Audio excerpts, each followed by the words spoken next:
नमस्कार. मी अब्दुल कादिर हसन परकार बोलतो आहे. मी सिरोसिस पेशंट आहे. सुमारे 80% लिव्हरमध्ये डॅमेज आहे, त्यामुळे मला मूवमेंट करायला तकलीफ आहे. आणि पंचायतचं पाणी मंगळवारपासून अद्यापही आलेलं नाही. पंचायतकडनं कुठली इन्फॉर्मेशनसुद्धा नाही आणि नाही काय अल्टरनेट सुविधा उपलब्ध करण्याची त्यांची काय माहितीसुद्धा दिलेली नाही.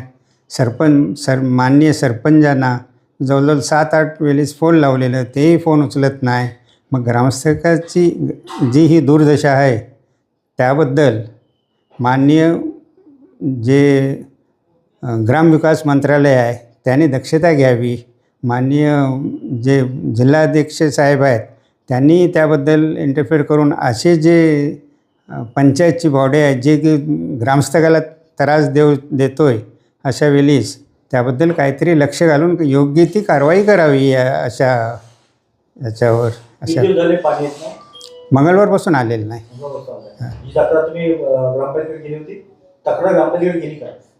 कुणाकडे देणार? ग्रामपंचायतला आहे कोण आत्ता? सरपंचला केला होता. हे पेडणेकर जे आहे ते फोनच नाही उचलला. 8 वेळेस फोन झालं आत्ताच. कोण येतोय? आता सगळीकडेच पाणी नाही की फक्त तुमच्याकडे? नाही, सगळीकडे. किती लोकांना पाणी मिळत नाही? आता जे किती कनेक्शन आहे ते माहिती नाही. ग्रामसेवकला फोन लावू शकतो. ग्रामसेवकला फोन किती लोकांना, किती घर आहेत? आता अंदाजे काय 200-300 घरात कनेक्शन असेल. काय खालच्या लोकांना काय पाण्याची गरज नाही. हां, ते तिथल्या तिथं पाणी घेऊ शकतात. आम्ही वरती डोंगरी भागात राहणाऱ्याला काही मार्गच नाही. त्याकरिता त्याबद्दल काहीतरी लक्षच दिलं जात नाही की काहीतरी सांगायचं, बाबा एवढे दिवस पाणी येणार नाही आहे की माणूस तसं जपून वापरतो. सुरुवातीला इलेक्शन होतं त्यावेळी ग्राम सरपंच मॅडम जे उभे होत्या ते रिझर्वेशनला आल्या ना काशीरच्या, त्याकरिता त्यांना गरजच नाही ना. म्हणजे बिनविरोध झाली ते सरपंचाचे, का की ते रिझर्वेशनला पडले. रिझर्वेशन फक्त काशीवर आहे, म्हणजे समाज तो. त्यामुळं कालूस त्यात कोणच नाही, ते एकटेच राहिले. ते कुठं कोणच लक्ष देत नाही. हाच उपैरोज आहे. कुठं काय कोणच लक्ष देत नाही. कमती इन्फॉर्मेशन जर दिली असती, बाबा 10 दिवस येणार नाही, तर माणूस असलेला पाणी तरी जपून वापरतो. जे मला माहिती भेटली की 2 पंप होते, ते 2 एका संगती खराब झाले. एका संगती काही पंप खराब नाही व्हायचे, एक आधी झाला असेल, एक नंतर.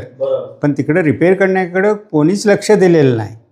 माझा अगदी कारोबार जो चाललेला आहे म्हणजे एकदम वाऱ्यावर चाललेला आहे. की ज्यांना तकलीफ होते त्यांना होऊ दे, ग्रामस्थांना. आम्हाला काही पडलेलं नाही, असा तो कारभार चाललेला आहे. कोण लक्ष देत? मागणी म्हणजे जसं की ह्याचे जबल्यांचे मुलगी आता सदस्य झाले, त्यांचं मी वडिलांना पण फोन केलं होतं. ते म्हणतात की नाही झालं तर माझ्याकडे देते, मी करतो. आणि जे लोक करतात ते काय, जे असे 1-2 सदस्याला फोन केलं, जसं आज सकाळी पण केलं, तो म्हणतो नाही आज काल नेला नाही, म्हणजे मंगळवारपासून पाणी आहे नाही. ते म्हणतात काल पंप काढून नेला. आणि ते मधला पिरियड खूप गेला आणि त्याचं सामान उद्या आणणार तेव्हा होणार. काय करायचं हे त्याने काहीतरी अल्टरनेट द्यायची ना. पिण्याच्या पाण्याचं सुद्धा तकलीफ आहे. का नदीचं पाणी तर अस्वच्छ आहे. कुठं काय विचारपूस सुद्धा नाही. टँकर तर लांब राहिलं. साधारण विचारायचं की काय करायचं. माझं म्हणणं साधारण विचारायचं काय करूया. हां, सरपंच मॅडम तर फोन उचलतच नाही. तर तुमच्या समक्ष आहे, ऑन कॅमेरा तुम्ही बघू शकता की उचलत नाही फोन.